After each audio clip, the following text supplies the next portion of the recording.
Hello students, कैसे हो बेटे आप सब। बेटे आज हम आईटी में चैप्टर 3 की रीडिंग करेंगे। चैप्टर 3 है पर्सपेक्टिव्स इन कम्युनिकेशन, यानी कि कम्युनिकेशन के अंदर लोगों के अलग अलग क्या पर्सपेक्टिव्स होते हैं, क्या क्या उनके परसेप्शंस होते हैं, क्या उनकी सोच होती है। इसके लिए हम पेज नंबर 19 ओपन करेंगे। आइए शुरू करते हैं इस चैप्टर की रीडिंग।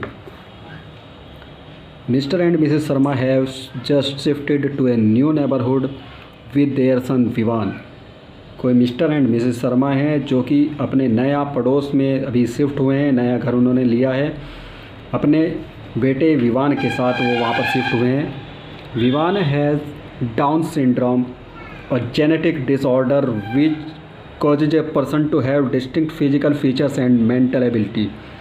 और जो विवान है उसके साथ कुछ ऐसी प्रॉब्लम है, मेंटली डिस्टर्ब है, उसके साथ कुछ जेनेटिक प्रॉब्लम है, यानी कि वो बच्चा एकदम नॉर्मल नहीं है। Mrs Sharma takes her son to the park every evening. और जो मिसेस शर्मा है वो हर शाम को अपने बेटे को पार्क में लेकर जाती हैं। No child interacts with her son except Rohan. केवल रोहन ही एक ऐसा बच्चा है जो उसके साथ घुलता मिलता है, उसके साथ बातचीत करता है। उससे अलग कोई भी बच्चा उसके साथ बैठना या बातचीत करना, खेलना पसंद नहीं करता। All the mothers except Rohan's mother have told their children not to play or talk with Vivan, fearing that he might get violent with their children. और सबके माता पिता इस बात को लेकर भयभीत हैं, इस बात से डरे हुए होते हैं। वो अपने बच्चों को भी विवान के साथ खेलने के लिए, बैठने के लिए, बातचीत करने के लिए मना करते हैं कि कहीं विवान उनके ऊपर हमला ना कर दे या कोई ऐसी अप्रिय घटना घटित ना हो जाए। Rohan's mother has read a lot about children with down syndrome. और रोहन की माता ने ऐसे बच्चों के बारे में बहुत पढ़ा है, सुना है कि जिन बच्चों के साथ ऐसी फिजिकली या मेंटली चैलेंज प्रॉब्लम होती है, या जो लोग शारीरिक या मानसिक रूप से अक्षम होते हैं, उनके बारे में काफ़ी पढ़ा है। While all the mothers think that children with special need are prone to violence, Rohan's mother knows this is not true. जहाँ दूसरे माता पिता ये समझते हैं कि ऐसे बच्चे आतंकी होते हैं या वो बच्चे ये मान के चलिए आपके संरक्षण से बाहर होते हैं, बेकाबू किस्म के होते हैं, ये बात पूरी तरह से सत्य नहीं है, ये असत्य है। So without knowing Vivan, all the mothers have formed the wrong perspective about him. तो बिना विवान के बारे में जाने, उसके बारे में समझे, माता पिता अलग अलग अपने परसेप्शन, अलग अलग उनके पर्सपेक्टिव हैं, सोच विचार है रोहन को, विवान को लेके। This wrong perspective is affecting there communication with the Sharma's family.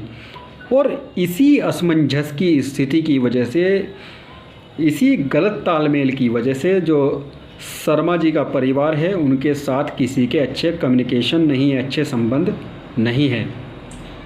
Let's learn what perspective is, how it is form and how it affects our daily life. आइए हम जानते हैं कि ऐसे ही कुछ गलत विचार या धारणाएं हैं लोगों की, जिनकी वजह से हमारा जो रोज़मर्रा का जीवन है वो किस प्रकार से अफेक्ट होता है, किस प्रकार से प्रभावित होता है। Perspective is an individual point of view through which we interpret and understand every communication and event happening around us. Perspective क्या होता है? पर्सपेक्टिव खुद के विचार होते हैं, खुद की सोच होती है, ऐसी सोच होती है जिससे हम लोगों की बातों को समझते हैं, सुनते हैं और यहाँ तक कि आसपास की होने वाली घटनाओं के बारे में खुद के विचार बना लेते हैं। Different people have different perspective as everyone seen things differently from others. हर आदमी का अलग अलग पर्सपेक्टिव, अलग अलग सोच होती है चीज़ों को लेके। जैसे हम एक 9 बनाएं तो जो लोग उसके अपोजिट साइड खड़े होंगे वो उस 9 को 6 बोलेंगे, और जो लोग उसके राइट साइड खड़े होंगे वो लोग उसे 9 बोलेंगे। तो नंबर तो एक ही है, लेकिन उसमें लोगों की सोच, लोगों के पर्सपेक्टिव अलग अलग हैं। ये एक समस्या का कारण है कि लोग उस बात को किस तरह से देखते हैं। देखिए, कुछ लोग अगर हाफ गिलास ऑफ वाटर है तो वो आधा गिलास भरा हुआ देखेंगे, ये पॉजिटिव है। This is the positive attitude towards the things. और कुछ लोग उसी चीज़ को आधा गिलास खाली समझेंगे। तो ये लोगों की अपनी अपनी सोच है। We convey and interpret message through the filters of our knowledge, belief and motives. हम लोग अपने अपने अनुसार मैसेज को इंटरप्रेट करते हैं, समझते हैं, उसके बारे में विश्वास करते हैं और जानते हैं। These filter from the basis of our perspective and reflect the way we see around the world, the way we think about the persons we are communicating with, and the way we communicate with them। और यही एक कारण होता है कि लोग हमारे बारे में क्या सोचते हैं, हम लोगों के बारे में क्या सोचते हैं, हमारे उनके बारे में क्या विचार हैं, क्या हमारे थिंकिंग है। ये चीज़ें हमारे कम्युनिकेशन के ऊपर बहुत ज़्यादा इफ़ेक्ट डालते हैं। नेक्स्ट है factor affecting perspective in communication. वो तत्व जो कि पर्सपेक्टिव कम्युनिकेशन को अफेक्ट करते हैं, प्रभावित करते हैं। सबसे पहले आता है visual perspective.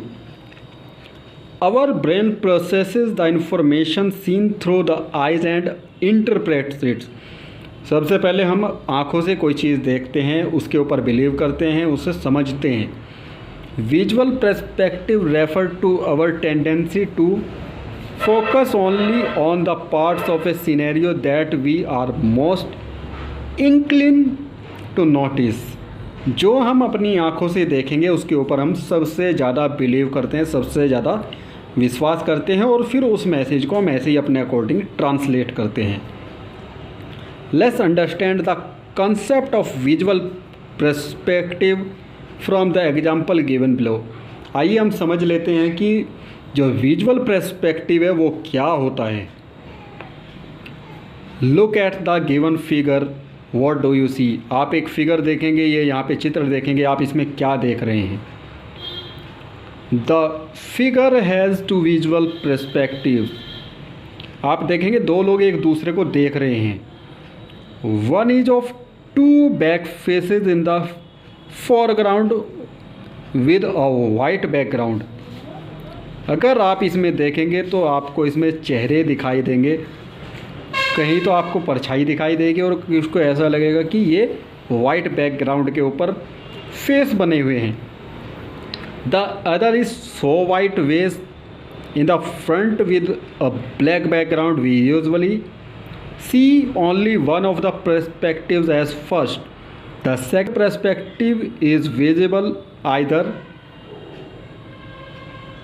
after some time or when someone tells us to observe more carefully। यानी कि हम जो देखते हैं वो समझते हैं। देखिए क्या समझाने की कोशिश ये कर रहा है। ये कह रहा है कि पहला पर्सपेक्टिव क्या है कि हम इसमें केवल दो फेस देखेंगे, हर एक का पहला पर्सपेक्टिव ये होगा। सेकंड पर्सपेक्टिव क्या होगा, is visible either after some time और when someone tells us to observe more carefully. पहला पर्सपेक्टिव हम खुद इसमें समझेंगे, खुद इसमें सोचेंगे, और दूसरा पर्सपेक्टिव जो लोग हमें समझाएंगे, जो लोग हमें इसके बारे में बताएंगे। There are two perspectives. तो दो तरह के पर्सपेक्टिव होते हैं। एक वो जो हम सबसे पहली बार देखते हैं और समझते हैं। दूसरा पर्सपेक्टिव वो होता है जो हमें दूसरे लोग समझाते हैं। Look at given figure, what do you see. सबसे पहले आप ये फिगर देखिए, इसमें हम क्या देखते हैं, ठीक है ना। The figure has two visual perspective. One is of two black faces in foreground with a white background. The other is of a white vase in front with a black background. We usually see only the one perspective at first. The second perspective is visible either after some time और when someone tells us to observe more carefully. इसके बारे में मैंने आपको अभी बताया था कि एक चीज़ हम खुद समझते हैं, दूसरा जब बहुत ज़्यादा ध्यान देते हैं जब कोई दूसरा हमें समझाता है। Thus we see that both the perspective are valid. Similarly, you must have heard of people say beauty lies in the eye of the beholder. आपने देखा होगा लोग बोलते हैं कि जो खूबसूरती होती है, जो सुंदरता होती है, वो तो आदमी की आँखों में होती है। It is not the eyes but the brain then that tells us to think of something as beautiful or not. लेकिन अगर हम और ध्यान से पढ़ें तो ये आँखों से नहीं, दिमाग से पता चलता है, क्योंकि हमारा ब्रेन एक जो मेन पार्ट है शरीर का, वो ही हमें इस चीज़ का मैसेज इंडिकेट करता है कि कोई चीज़ हमारे लिए सुंदर है या नहीं है।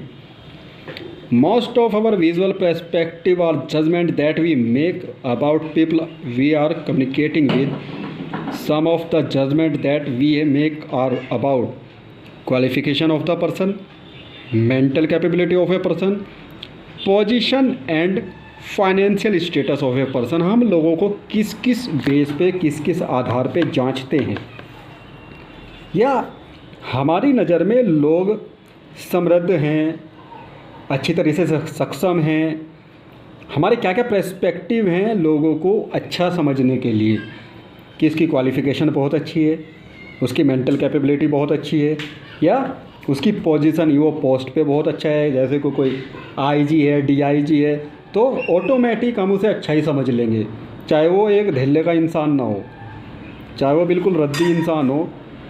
सपोज करो कोई आईएएस है, कोई आईपीएस है, या कोई अच्छी रैंक पे है, तो हम उसे अच्छा समझना पड़ेगा, हमारी मजबूरी है। भले ही उसकी रियलिटी कुछ और हो, लेकिन हम क्या समझेंगे, हम लोग उसे अपने ब्रेन के बेसिस पे समझेंगे। देखिए, अगर कोई इंसान काला है, एक मैं बहुत सिंपल सी बात बताता हूँ, हमारे जो मेंटलिटी क्या होती है, हमारा ब्रेन क्या कहता है। सपोज करो कोई इंसान कुरूप है, कोई काला है, तो हम लोग उससे थोड़ा हेजिटेट होंगे, उसके साथ बात भी करना पसंद नहीं करेंगे। अगर कोई इंसान बहुत सुंदर है, भले ही वो गंवार हो, भले ही एकदम जाहिल हो, उससे कुछ ना आता हो, तो लोग उसकी तरफ अट्रैक्ट होंगे, उससे बात करेंगे, उसके बारे में जानने की कोशिश करेंगे। स्पेशली अपोजिट जेंडर, अगर कोई मेल है तो वो फीमेल की तरफ अट्रैक्ट होगा। चाहे कोई लड़की है, वो अगर बहुत सुंदर है तो लोग उससे बात करना पसंद करेंगे, चाहे वो बिल्कुल गंवार हो, चाहे उसे बिल्कुल तमीज़ ना हो। ऐसे ही अगर कोई लड़का है, वो बहुत काला है, तो लड़कियाँ क्या करेंगी, उससे डिस्ट्रैक्ट होंगी, भले ही वो कितना ब्रिलियंट हो, भले ही वो कितना नॉलेज वाला हो, या वो कितनी अच्छी पोस्ट पे है, तब जाके मैटर करता है। अगर वो अच्छी पोस्ट पे है तो लोग उससे अटैच होना शुरू होंगे। अगर वही काला आदमी एक मजदूर हो, एक पियोन हो, तो कितने लोग उससे अट्रैक्ट होंगे, बिल्कुल नहीं होंगे। अगर वही काला आदमी कहीं का डीएम हो, तो लोग उसके तलवे चाटने को तैयार हो जाएंगे। तो ये होती है हमारे ब्रेन, यानी कि हमारी मेंटलिटी, हमारी सोच। हम लोगों को उनकी रैंक से, उनकी क्वालिफ़िकेशन से, उनकी पोजीशन से जज करते हैं। ये कहते हैं ना कि जो देखने सुंदरता होती है वो तो लोगों की आंखों में होती है। तो ये चीज़ ठीक है, लेकिन जो हमारा जजमेंट है लोगों के लिए, वो क्या होता है? जो जजमेंट है ये ऐसे ही होता है कि अगर कोई आदमी बहुत सुंदर है और गरीब है, तो हम उसके पास भी लगना पसंद नहीं करते, उसे निकम्मा समझ लेंगे। और कोई आदमी बिल्कुल उल्टा तवा हो, काला हो, और उसकी रैंक बड़ी अच्छी हो, वो कहीं पे ऑफिसर हो, कहीं पे अच्छी पोस्ट पे हो, तो लोग उसके तलवे चाटने को तैयार हो जाएंगे, उसके 10 रिश्तेदार हो जाएंगे। लोग खुश हो के बोलेंगे जी ये तो मेरा रिश्तेदार है, और चाहे उसके बारे में कुछ ना जानते हो। ये होती है लोगों की एक मेंटलिटी। बच्चों, आज हमने इस चैप्टर के बारे में यहाँ तक पढ़ा है। नेक्स्ट टाइम हम पेज नंबर 20 पढ़ेंगे कल। अगर इस वीडियो में आपको कोई टॉपिक समझ ना आया हो, कोई चीज़ समझ ना आई हो, तो प्लीज़ आप मुझसे इसके बारे में पूछेंगे, कंसल्ट करेंगे। तब तक सभी बच्चे अपने घरों में रहें, स्वस्थ रहें। Thank you and have a nice day बच्चों। Take care. कोई प्रॉब्लम आती है आप मुझे व्हाट्सएप पे पूछिए, मैसेज करके पूछिए, कॉल करके पूछिए। जब तक कोई चीज़ आपको पूरी तरह से क्लियर ना हो तब तक आप उसके लिए हाँ ना करें। हम उस टॉपिक को आगे नहीं बढ़ाएंगे। सबसे पहले आप एक एक टॉपिक क्लियर करके चलिए। Thank you and have a nice day बच्चों।